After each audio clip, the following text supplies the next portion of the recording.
नमस्कार विद्यार्थी मित्रों, आज हम BRC भवन वाराई के YouTube चैनल में आपका हार्दिक स्वागत है। आज मैं आपको कक्षा 7 और हिंदी विषय में संज्ञा का आज ज्ञान देने वाला हूँ। तो आज हम देखते हैं कि संज्ञा किसे कहते हैं, संज्ञा की परिभाषा क्या है और संज्ञा के प्रकार यानी भेद कितने हैं। तो आज हम देखते हैं संज्ञा। तो विद्यार्थी मित्रों, अब संज्ञा की परिभाषा के बारे में बात करें। परिभाषा यानी व्याख्या कि संज्ञा किसे कहते हैं, जिसे गुजराती में हम संज्ञा और इंग्लिश में नाउन कहते हैं। तो उस संज्ञा की परिभाषा क्या है कि किसी भी व्यक्ति, वस्तु, प्राणी के नाम को संज्ञा कहते हैं। जैसे कि व्यक्ति का नाम हो राम, भरत, वह संज्ञा है। प्राणी का नाम है गाय, भैंस, वह संज्ञा है। तो वस्तु, टेबल, ब्लैक बोर्ड, ये सारी संज्ञा है। अब उसके प्रकार की चर्चा हम करते हैं कि उसके कौन कौन से प्रकार हैं और उसकी क्या विशिष्टताएं हैं। तो आइए हम देखते हैं कि उसके प्रकार। पहला है व्यक्तिवाचक संज्ञा। तो व्यक्तिवाचक संज्ञा किसे कहते हैं? किसी खास व्यक्ति, प्राणी या स्थान को सूचित करने वाली संज्ञा को व्यक्तिवाचक संज्ञा कहते हैं। अब इसके उदाहरण भी देखते हैं कि जैसे कि आशा विमान चलाती है। आशा एक विशिष्ट व्यक्ति हमें दिखाती है कि वह है आशा। हम कोई और व्यक्ति को बारे में नहीं जानेंगे, केवल आशा से हमें उस विशिष्ट व्यक्ति का अर्थ मालूम होता है। तो आशा एक विशिष्ट व्यक्ति हुई, खास व्यक्ति हुई, इसलिए ये व्यक्तिवाचक संज्ञा कही जाती है। दूसरा उदाहरण है नर्मदा गुजरात की सबसे बड़ी नदी है। अब आप बच्चों जानते हैं कि नदियाँ तो बहुत सारी है गुजरात में, आपके आसपास भी कई सारी नदियाँ होगी। लेकिन जब नर्मदा की बात करते हैं तो हमें पता चलता है कि कोई खास एक विशिष्ट नदी की बात हो रही है, इसलिए उसे व्यक्तिवाचक संज्ञा कहते हैं।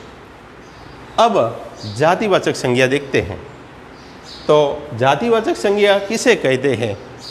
तो जो शब्द संपूर्ण जाति का बोध कराते हैं वे संज्ञा को जातिवाचक संज्ञा कहते हैं। यानी पूरी जाति को निर्देशित करके जो शब्द कहा गया हो उसे जातिवाचक संज्ञा कहते हैं। जैसे कि यहाँ पर हम उदाहरण देखते हैं, नदी को लोक माता कहते हैं। देखो यहाँ पर व्यक्तिवाचक में नर्मदा गुजरात की सबसे बड़ी नदी है, उसमें नर्मदा एक विशिष्ट नदी का नाम लिखा हुआ था। यहाँ पर नदी केवल लिखा है और नदी तो कई सारियाँ हैं, आपके आसपास भी बहुत सारी नदियाँ हैं। आप उससे कोई एक विशिष्ट नदी के बारे में नहीं जान सकते। हाँ, लेकिन नदी के बारे में आप जानते तो जो यहाँ पर हम लोक माता मानते हैं तो नदी एक जातिवाचक संज्ञा कही जा सकती है। वैसे यहाँ पर दूसरी उदाहरण देखें कि कुत्ता वफादार प्राणी है। तो कुत्ता एक प्राणी है और वह जातिवाचक संज्ञा के तौर पर आएगा। लेकिन कोई कुत्ते का नाम मोती होगा तो मोती वह व्यक्तिवाचक संज्ञा होगी, क्योंकि ये विशिष्ट कुत्ते का नाम होगा। लेकिन जब कुत्ता कहा जाता है तब एक विशिष्ट जातिवाचक संज्ञा के तौर पर हम देखेंगे। इसी प्रकार पेड़ है, पहाड़ है, राज्य है, देश है, वह सारी बातें शब्द जातिवाचक संज्ञा के अंतर्गत आते हैं। क्योंकि जैसे कि हम पेड़ की बात करें तो पेड़ में नीम का पेड़, पीपल का पेड़ या बबूल का पेड़ की बात करें तो वह व्यक्तिवाचक संज्ञा कही जाएंगी। लेकिन जब पेड़ कहेंगे तो आपको कोई विशिष्ट पेड़ की बात पता चलती नहीं है। तो इसलिए हम उसे जातिवाचक संज्ञा में अंतर्गत रखेंगे। अब तीसरा जो प्रकार है भाववाचक संज्ञा।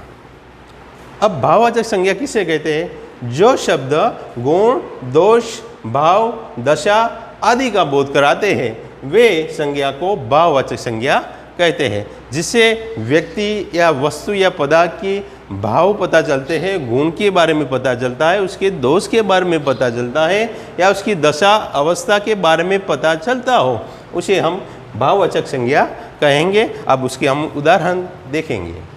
तो पहला उदाहरण है हमें अहिंसा के पथ पर चलना चाहिए। तो अहिंसा एक व्यक्ति का गुण होता है, तो उसे हम भाववाचक संज्ञा कहेंगे। अब दूसरा उदाहरण है क्षमा वीरों का आभूषण है। तो क्षमा भी एक गुण है, तो उसे भी हम भाववाचक संज्ञा के अंतर्गत रखेंगे। जब किसी के गुण, दोष और भाव या दशा के बारे में हमें पता चले तो उसे हम भाववाचक संज्ञा के तौर पर रखेंगे। अब हमारा चौथा प्रकार है समूहवाचक संज्ञा, जिसमें समूह का बोध होता हो वैसी संज्ञाओं को समूहवाचक संज्ञा कहेंगे। जैसे कि यहाँ पर उदाहरण लिखे हैं कि भीड़, टोली, सभा, कक्षा, ये सारे समूहवाचक संज्ञा के उदाहरण हैं। अब कुछ उदाहरण और भी देखते हैं। जैसे कि यहाँ पर लिखा है रेलवे स्टेशन पर लोगों की भीड़ रहती है। तो यहाँ पर भीड़ जो शब्द है वह समूहवाचक संज्ञा कहा जाएगा, क्योंकि उससे भीड़ का, समूह का बोध होता है। अब दूसरा उदाहरण है बच्चों की टोली होली खेलने निकली है। तो टोली शब्द भी ऐसा ही शब्द है जो समूह का बोध कराता है और इसलिए उसे हम समूहवाचक संज्ञा के अंतर्गत रखेंगे। तो विद्यार्थी मित्रों, आज हमने संज्ञा के बारे में सीखा। आपको पसंद आया होगा, आशा रखता हूँ। आभार। 33 आशा रखता हूँ आपको संज्ञा के बारे में जो चलाया वह आपको समझ में आया होगा। धन्यवाद।